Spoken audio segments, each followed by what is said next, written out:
के बाद एक बार फिर ईरान ने इसराइल पर मिसाइलें दागी हैं। अच्छा। इस बात से पूरी दुनिया में फिर से चिंता बढ़ गई है कि अगर ये मिसाइल हमले युद्ध में बदल गए तो क्या होगा।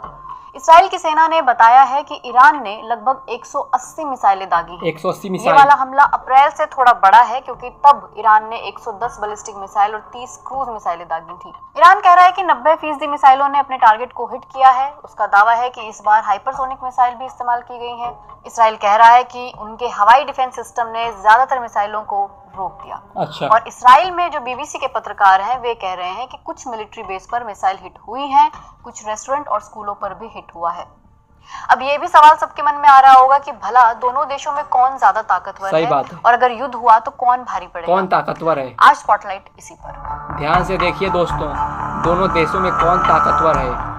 ईरान vs बीबीसी ने कई सोर्सेज से इस बात की पड़ताल करने की कोशिश की है कि कौन ज्यादा ताकतवर अच्छा। है। हालांकि ये देश कई बातें सीक्रेट भी रखते होंगे तो पूरी गारंटी से तो नहीं बताया जा सकता कि किसके पास क्या और कितनी ताकत सही बात है। International institute for strategic studies को सैन्य क्षमता के आकलन के लिए बेंचमार्क माना जाता है। अच्छा। Stockholm International Peace Research Institute भी देशों की सैन्य क्षमताओं का आकलन करते हैं। वैसे तो दोनों देशों की आबादी में जमीन आसमान का फर्क है। ईरान की जनसंख्या इसराइल से कहीं ज्यादा है, लेकिन जीडीपी में इसराइल भारी पड़ता है। अच्छा। IISS की रिपोर्ट कहती है कि इसराइल का रक्षा बजट भी 7 गुना ज्यादा बड़ा है। इसराइल ईरान से 2100 किलोमीटर की दूरी पर है। 2100। इसलिए दोनों देशों में अगर लड़ाई होती है तो वो मिसाइलों के सहारे या कहें कि हवाई हमले के जरिए ज्यादा लड़ी जाएगी। डिफेंस आई के पत्रकार टिम रिप्ले इस बात को कहते रहे हैं कि संभावना काफी कम है कि इसराइल ईरान से जमीनी लड़ाई लड़ेगा। अच्छा। इसराइल के पास हमले के लिए तैयार 340 लड़ाकू विमान हैं। इसराइल के पास F-15 विमान हैं जो लंबी दूरी तक मार सकते हैं। अच्छा। इसराइल के पास छिपकर वार करने वाले F-35 लड़ाकू विमान भी हैं जो रडार को चकमा दे सकते हैं। उसके पास तेज हमले करने वाले हेलीकॉप्टर भी हैं। इसराइल की ताकत उसकी वायुसेना की क्षमता और गाइडेड हथियार हैं। अच्छा। इसराइल एयर स्ट्राइक के जरिए ईरान में अपने टारगेट हिट कर सकता है। अभी हाल ही में हिजबुल्लाह नेता हसन नसरल्लाह की मौत इसका उदाहरण है। वहीं दूसरी ओर IISS का आकलन है कि ईरान के पास 320 लड़ाकू विमान है। उसके पास 1960 के दशक के लड़ाकू विमान भी हैं जिनमें F-4S, F-5S, F-14S जैसे विमान शामिल हैं। 1986 की फिल्म टॉप गन से विमान मशहूर हुए थे, लेकिन ये साफ नहीं है कि इन पुराने विमानों में से कितने उड़ान भरने की स्थिति में हैं क्योंकि इनके रिपेयरिंग पार्ट्स मंगाना बहुत मुश्किल होता होगा। इसके अलावा ईरान का मिसाइल प्रोग्राम पूरे मिडिल ईस्ट में सबसे बड़ा है। अमेरिकी सेंट्रल कमांड के जनरल केनेथ मैकेंजी ने 2022 में कहा था कि ईरान के पास 3000 से अधिक बैलिस्टिक मिसाइलें हैं। ईरान ने अपने मिसाइल सिस्टम और ड्रोन पर काफी काम किया है। उसने छोटी रेंज की मिसाइलें और ड्रोन विकसित किए हैं। सऊदी अरब पर जब हूती विद्रोहियों ने मिसाइलें दागी थी तो एक्सपर्ट्स का कहना था कि ये ईरान में ही बनी थी, लेकिन इसका तोड़ इसराइल के पास भी है। इसराइल की सेना की रीढ़ की हड्डी है इसका आयरन डोम एरो सिस्टम और डेविड स्लिंग। आयरन डोम छोटी रेंज के रॉकेट को रोक पाता है जो लगभग 10 किलोमीटर की रेंज के होते हैं। इसके बाद डेविड स्लिंग सिस्टम है। इस सिस्टम को अमेरिका और इसराइल ने मिलकर बनाया है। ये मीडियम रेंज और लॉन्ग रेंज के रॉकेट, बैलिस्टिक मिसाइल और क्रूज मिसाइल को रोक सकता है। और अगर ऐसी बैलिस्टिक मिसाइल हो जो लगभग 100 किलोमीटर की लॉन्ग रेंज की हो और धरती के वायुमंडल के बाहर उड़ती हो तो उनको एरो सिस्टम रोक सकता है। अब बात करते हैं कि किसके पास कितने सैनिक हैं। ईरान के पास 6 गुना ज्यादा सैनिक हैं इसराइल से। अच्छा। IISS के मुताबिक ईरान की सेना में 6 लाख सैनिक हैं और इसराइल के पास 1,70,000 सैनिक।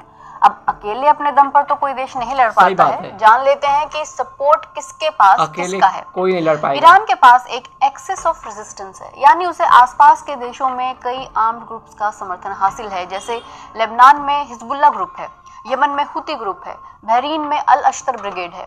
इसके अलावा हमास है जिसका मकसद ही इसराइल को खत्म करना सही बात है। ईरान के रेवोल्यूशनरी गार्ड्स और कुद्स फोर्स मिडिल ईस्ट में अपनी ताकत बनाए रखने के लिए इन मिलिशिया समूहों को हथियार देने और प्रशिक्षित करने के लिए लाखों डॉलर की फंडिंग देता है। अच्छा। वहीं इसराइल के साथ अमेरिका है जो उसे हर तरह से मदद कर रहा है। अमेरिका साथ देता अमेरिका और इसराइल के बीच $50 बिलियन का सालाना व्यापार होता है। अब कोई भी वॉर होती है तो परमाणु खतरे की बात होती है। माना जाता है कि इसराइल के पास परमाणु हथियार हैं, लेकिन वो इस बारे में साफ बोलने से बचता है। ईरान के पास परमाणु हथियार होने की संभावना कम है, लेकिन उस पर आरोप लगते हैं कि वो परमाणु हथियार बनाने की कोशिश कर रहा है। अच्छा। हालांकि इस आरोप को वो खारिज भी करता है। साइबर अटैक की बात करें तो अगर इसराइल पर साइबर अटैक हुआ तो ईरान को फायदा मिलेगा, क्योंकि इसराइल के डिफेंस सिस्टम में तकनीक का इस्तेमाल ज्यादा होता है। सही बात। और अगर कोई साइबर अटैक सफल हो गया तो फिर इसराइल के लिए दिक्कतें बढ़ सकती हैं। ईरान के डिफेंस सिस्टम में तकनीक का इस्तेमाल कम होता है, तो अब आगे क्या हो सकता है? इसराइल सेना के अधिकारी और नेता एक बात का बहुत इस्तेमाल करते हैं कि चोट वहां करो जहां सबसे ज्यादा दर्द हो। सही बात। ये उनके युद्ध का सिद्धांत है। हाँ। 1 अक्टूबर के हमले के बाद इसराइल के पूर्व प्रधानमंत्री नफ्ताली बेनेट का ट्वीट देखें तो उन्होंने बहुत ही सख्त भाषा का इस्तेमाल करते हुए कहा कि ये 50 सालों में मिडिल ईस्ट का चेहरा बदलने का सबसे बड़ा मौका है। उन्होंने ये भी कहा कि इसराइल को ईरान की न्यूक्लियर फैसिलिटीज को टारगेट करना चाहिए। इसलिए ये चिंता बढ़ गई है कि इसराइल इस हमले का जवाब देगा। तो दोस्तों, बात यह है कि ईरान ने मंगलवार की देर रात इजराइल पर बैलिस्टिक मिसाइलों से हमला कर दिया। ईरान की ओर से तेल अवीव में 200 से अधिक मिसाइलें दागी गई हैं। ईरान ने दावा किया है कि उसने हिजबुल्लाह चीफ नसरल्लाह की हत्या का बदला ले लिया है और आगे भी युद्ध जारी रहेगा।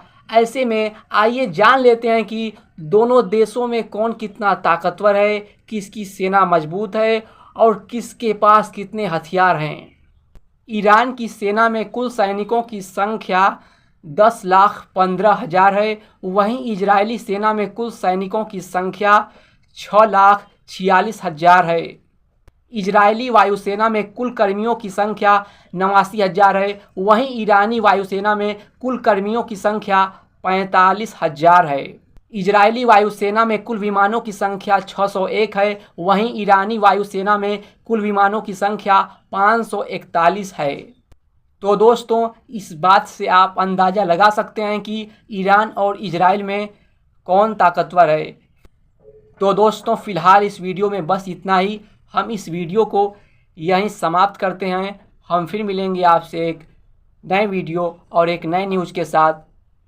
आपसे एक छोटा सा निवेदन है, अगर अभी तक आप लोगों ने हमारे चैनल को सब्सक्राइब नहीं किया है तो चैनल को सब्सक्राइब कर लीजिए, वीडियो को लाइक कर दीजिए। हम इसी तरह की वीडियो लाते रहते हैं। फिर मिलेंगे आपसे एक नए वीडियो के साथ। जय हिंद, जय भारत।